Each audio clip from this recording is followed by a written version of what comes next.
Mr. President, congratulations on your new role. I would like to begin by acknowledging the traditional owners of the land on which we have gathered on today.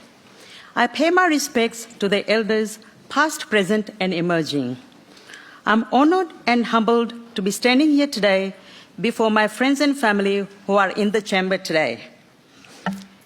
Today, I stand before you, the daughter of visionary parents.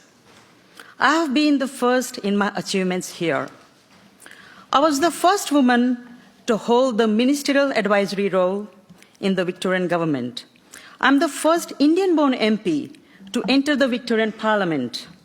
I'm the first Indian-born Hindu to enter any parliament in Australia. Of course, I owe this honor first and foremost to the people of the Western Metropolitan region. But I also owe it to my parents. My father, Virjibhai Vaghela, grew up in poverty. His mother died when he was about 6 years old. He began working as a shoe polisher at a very early age. He knew that if he wanted a better future, he must educate himself, and so he studied, and eventually he joined the Indian Air Force, and later became a lawyer. He was poor when my mother, Yamunaben Gohil, married him. They had 5 children, 4 daughters, and then a son. I'm the eldest. I was born and raised in a small town called Jamnagar in the state of Gujarat in India.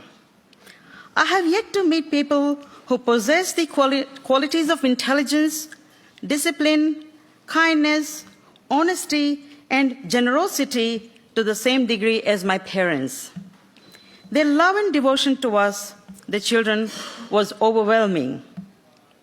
We were filled with ideas of self-belief, resilience, hard work, equality, justice, and the belief that we were worthy and we would achieve anything we put our minds to.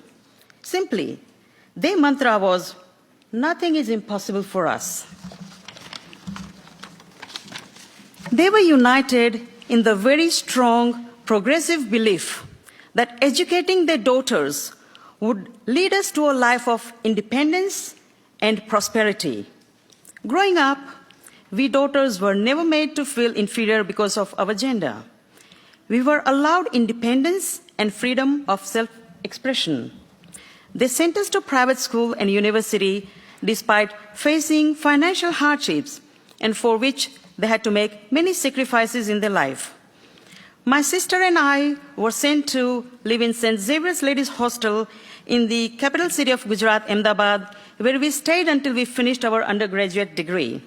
I completed my Bachelor's of Science at St. Xavier's College, where I was first in university in my subjects. I met a man named Dinesh Chauhan when I was doing my first year of Master's of Science degree. He proposed to me. I had stipulations that he would need to fulfill for me to consider his proposal.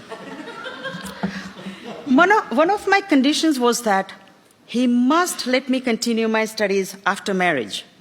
And 2, we would go overseas for my further studies, which was a childhood aspiration of mine. I never thought he would accept, but he did. And today, I can tell you that he fulfilled all my conditions, and I have been married to him for 26 years.